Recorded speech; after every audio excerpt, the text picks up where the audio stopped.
கடவுளுடன் காலை வணக்கம். புனித யோவான் எழுதிய நற்செய்தி 6ஆம் அதிகாரம் 44 முதல் 51 வரை உள்ள வார்த்தைகள்.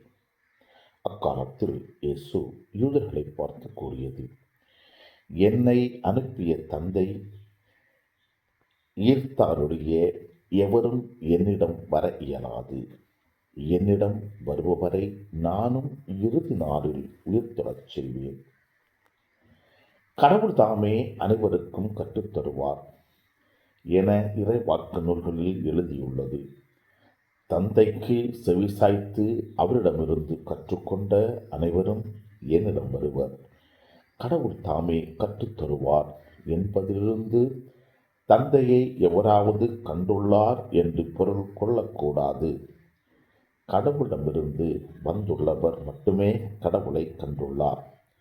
உறுதியாக உங்களுக்கு சொல்லுகிறேன், என்னை நம்புவோர் நிறைவாழ்வு கொண்டுள்ளனர். வாழ்வு தரும் உணவு நானே.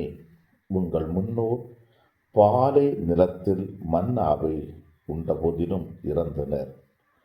உண்பவரை இறமாமல் இருக்கச் செய்யும் உணவு விண்ணகத்திலிருந்து இறங்கி வந்த இந்த உணவே.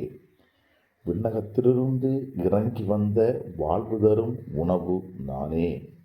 இந்த உணவை எவராவது உண்டால் அவர் என்றுமே வாழ்வார்.